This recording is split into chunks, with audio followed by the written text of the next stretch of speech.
नमस्कार मित्रों, मैं हूं व्यास महाराज। हिंदू संस्कृति नाम के आपके अपने इस YouTube चैनल पर आप सभी का स्वागत करते हुए, अभिवादन करते हुए मैं अति हर्षित हो रहा हूं। प्यारे मित्रों, आज हम आपको बताएंगे कि यदि कोई व्यक्ति चारों ओर से आपदाओं से घिर जाए, उसे चारों ओर से कोई रास्ता न दिखाई दे जहां से वो बाहर निकल सके, तो ऐसे में वो क्या करे? क्या उसके लिए कोई सरल सा आध्यात्मिक उपाय भी है? तो मित्रों, यही सब बताने के लिए मैं आज आपके साथ बातें करने के लिए बैठा हूं।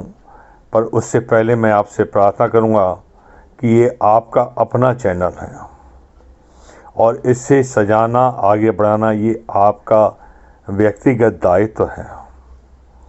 ये चैनल सभी हिंदुओं का है, इसलिए मेरी सभी हिंदुओं से प्रार्थना है कि इसे जल्दी से जल्दी सब्सक्राइब कीजिए।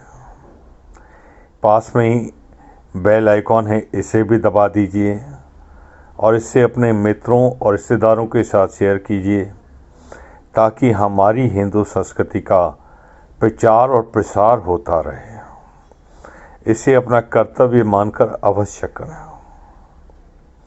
प्यारे मित्रों, अब मैं आपको बताने जा रहा हूं कि ऐसे में व्यक्ति को क्या करना चाहिए जब वो चारों ओर से आपदाओं से घिर जाए। कहते हैं, नेमि सारण रूपी पावन तीर्थ पर एक बार शौनक आदि 88,000 ऋषियों ने लंबे समय तक चलने वाले एक महायज्ञ का अनुष्ठान किया।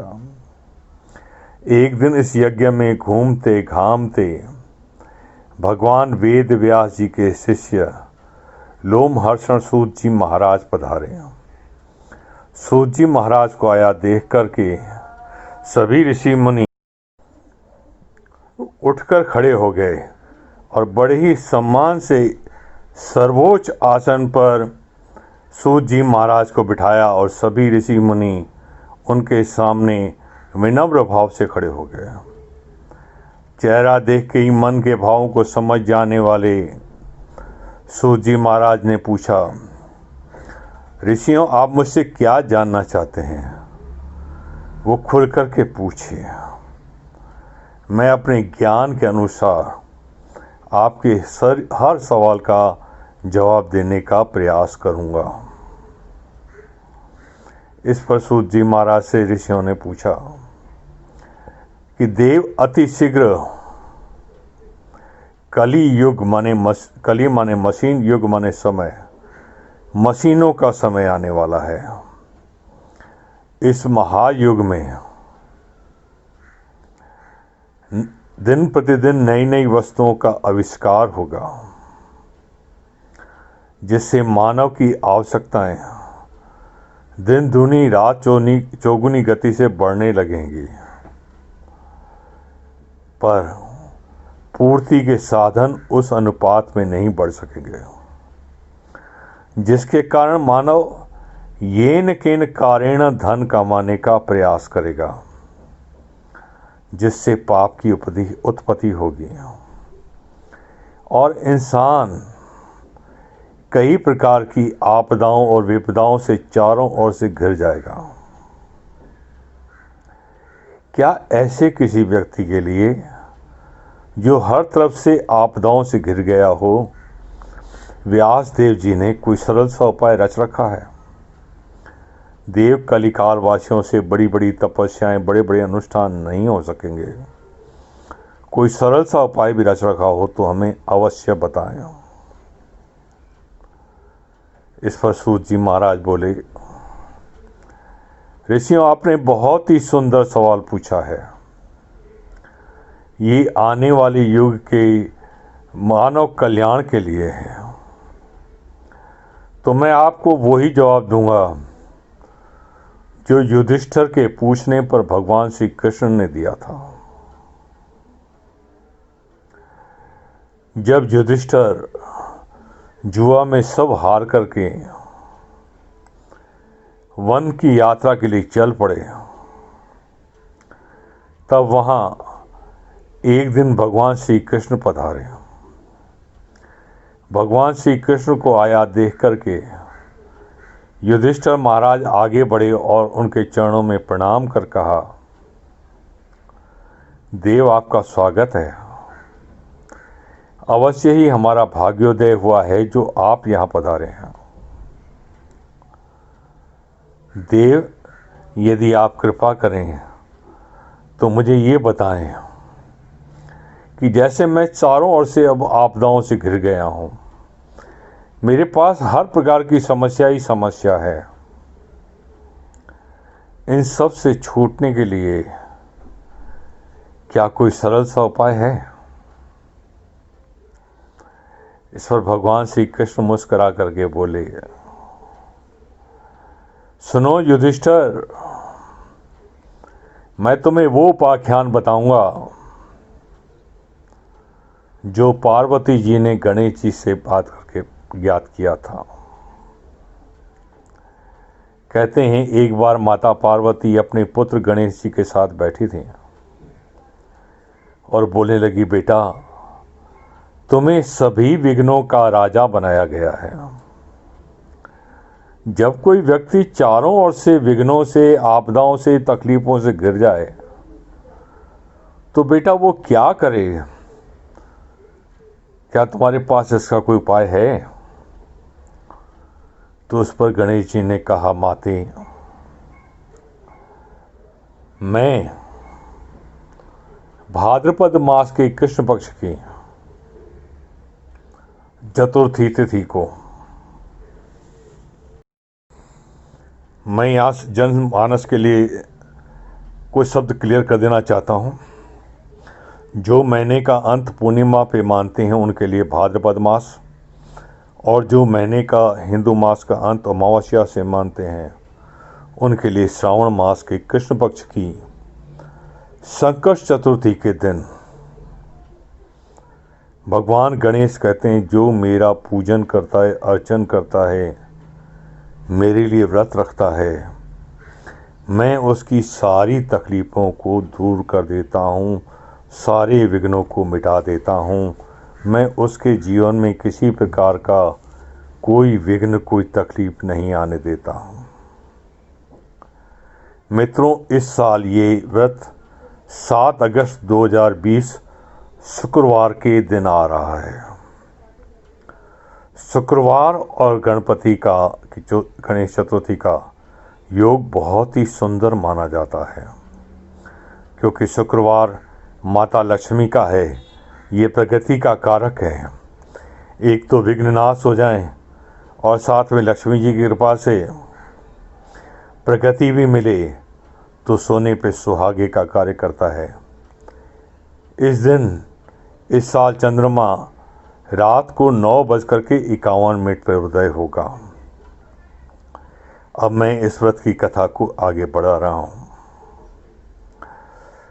गणपति बोले, माता, पृथ्वीलोक पर एक बार राजा नल पैदा हुआ था, जिसकी पत्नी का नाम दमयंती था। ये सुख से राजपाट किया करते थे। एक बार शत्रुओं ने इसे सारा राज छीन लिया और ये राजा जुआ में भी सब हार करके अपने बेटे और अपनी पत्नी के साथ घर छोड़कर के जंगल में चला गया। परिस्थितियां ऐसी आईं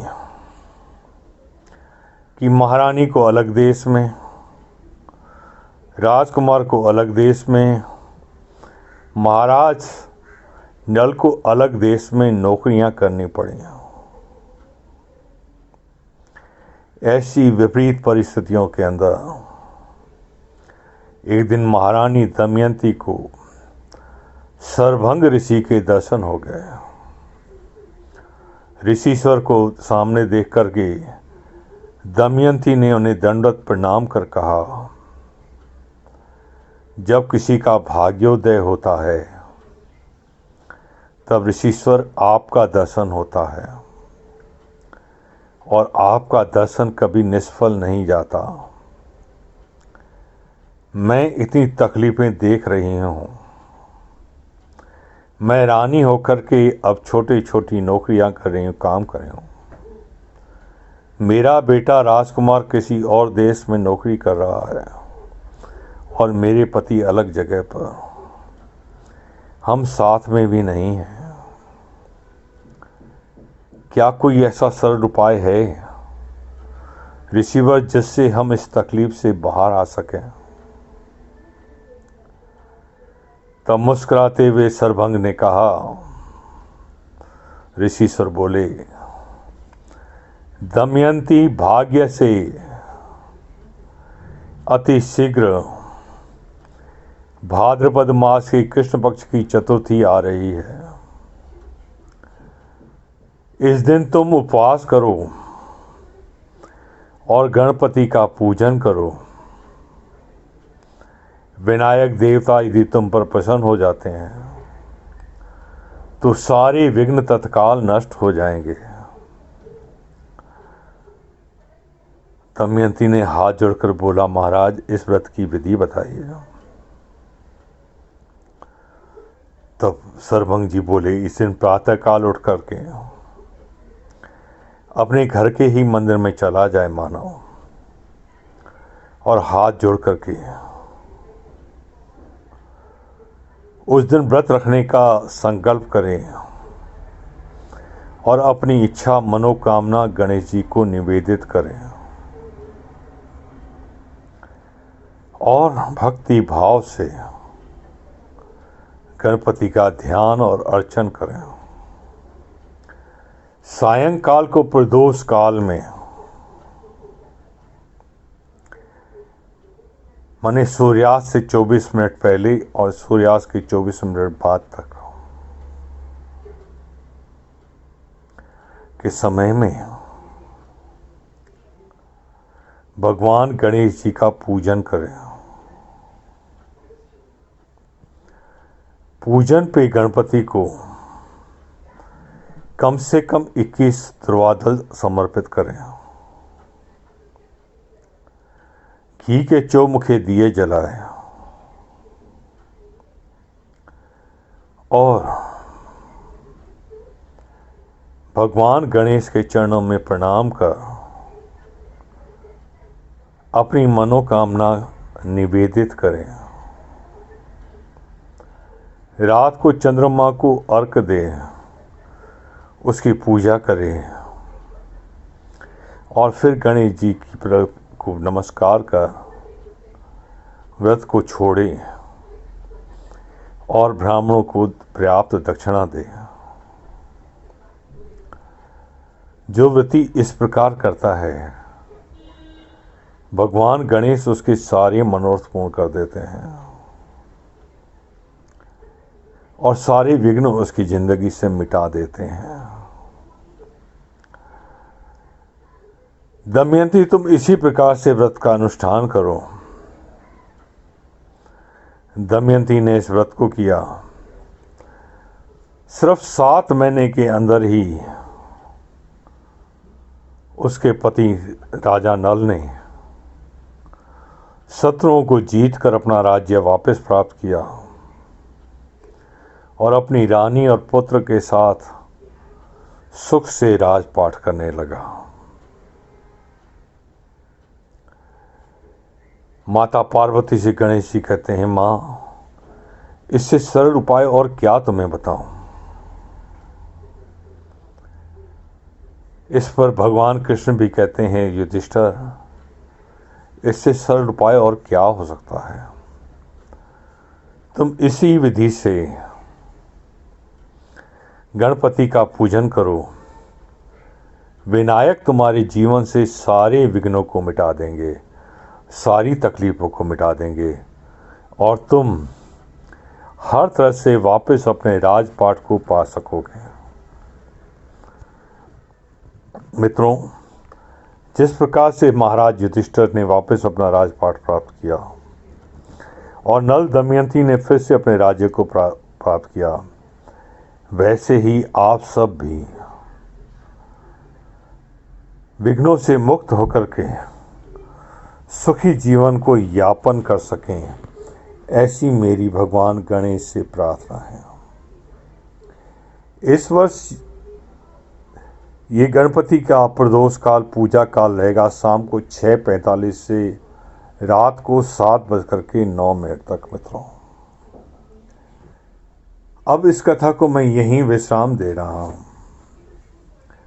अगले वीडियो में फिर आपसे मिलूंगा एक नए विषय के साथ। तब तक के लिए मुझे आज्ञा दीजिए। जय गणेश, जय शिव शक्ति। फिर मिलेंगे।